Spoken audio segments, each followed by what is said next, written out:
Put numbers on the stability corner, because this is where the approaches genuinely differ. The direct anterior approach has the lowest dislocation rate, around 0.6 to 1%, and it dislocates anteriorly in extension and external rotation. The lateral approaches sit at 1 to 2%. The posterior approach, done properly with a soft tissue repair, sits at 2 to 3%, and it dislocates posteriorly in flexion, adduction, and internal rotation. Hold on to that last pairing. The direction of dislocation is always the direction you open the hip, which is why the precautions differ. And note what the historical posterior figure was, about 5% before repair became routine. That single change in technique closed most of the gap. So hold two ideas at once for the rest of this lecture. Approaches differ in the type of complication they produce, not in whether the hip ends up revised. We will come back to that with the trial data, because it is the single most examinable idea in this topic. The patient is lateral decubitus, and the incision is centered over the greater trochanter, curving posteriorly. You incise fascia lata in line with its fibers. You split gluteus maximus in line with its fibers, or elevate its inferior border. Then you meet the short external rotators, piriformis, superior gemellus, obturator internus, inferior gemellus, and you take them off together with the posterior capsule as one tagged layer. And there is the joint. Now be honest about what this approach is, because examiners ask it directly. The posterior approach is not truly internervous. You split gluteus maximus, which is inferior gluteal nerve, and you release the short external rotators, which carry their own small branches. There is no clean nerve boundary here. What you buy is not innovation, it is exposure. This approach gives the best access to the femur. It extends proximally and distally when things go wrong, and that is exactly why it dominates revision surgery. And here is the technical change that rewrote this approach's reputation. Tag the short external rotators and the posterior capsule before you release them, and repair them to the greater trochanter through drill holes or anchors at the end. Multiple studies put the reduction in dislocation at 50 to 60%. It adds 5 to 10 minutes. It should simply be standard. Lay the four approaches side by side on that single question, is there a true internervous plane? And the picture is stark.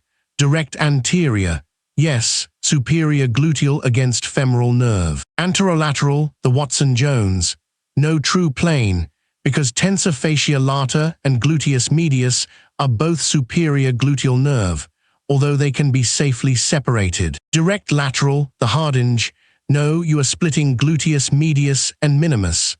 Posterior, no, you are splitting gluteus maximus. 3 of the 4 do not have a nerve boundary to hide behind. That does not make them wrong. It makes their cost explicit, and each has its own nerve to answer for.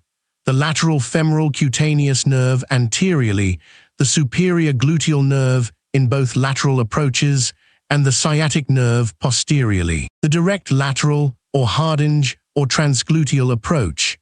Position lateral or supine, incisions centered over the greater trochanter, through fascia lata and iliotibial band longitudinally, and then straight into gluteus medius and minimus. You split the anterior third or detach it from the trochanter. T-release the capsule and you are in. And now the nerve that governs this approach, the superior gluteal nerve. It leaves the pelvis above piriformis, runs between medius and minimus, and enters gluteus medius about 5 centimeters proximal to the tip of the greater trochanter, which gives you 2 rules, and they are worth memorizing verbatim. 1. Do not dissect more than 5 centimeters proximal to the trochanteric tip. 2. Split only the anterior 1/3 of gluteus medius. Break either rule or retract too hard, and you denervate the abductors, and the patient walks out with a Trendelenburg gait. Unlike a sensory nerve, this one usually does not recover. Then the part that is easy to underplay.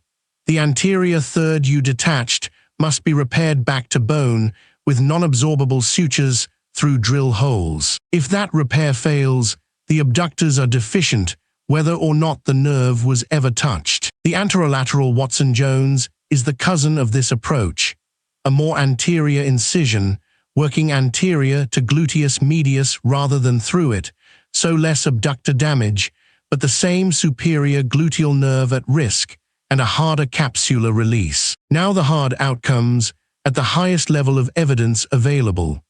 A network meta-analysis of 63 randomized trials found no significant difference in the incidence of 6 complication types between any of 8 approaches. A separate meta-analysis of 24 randomized trials found no significant difference in dislocation, periprosthetic fracture, or neuropraxia between the direct anterior approach and the posterior or lateral approaches. The registries agree. Once you account for surgeon volume and the prosthesis, cumulative revision rates differ minimally between approaches. What the anterior approach does show at trial level is faster early recovery and a shorter stay, bought with longer operative time, and minimally invasive variance. Equivalent, not superior, for revision, instability, infection, fracture, and function. This is why no major body, not the AAOS, not NICE or the British Orthopaedic Association, not EFORT, mandates a single approach. When level I evidence shows equivalence in the outcomes that matter, mandating a technique would be indefensible, which leaves one variable doing most of the work. Surgeon and unit volume is the dominant modifiable factor in outcome. Higher volume surgeons have lower revision and complication rates regardless of approach. The practical corollary for a trainee is uncomfortable but clear.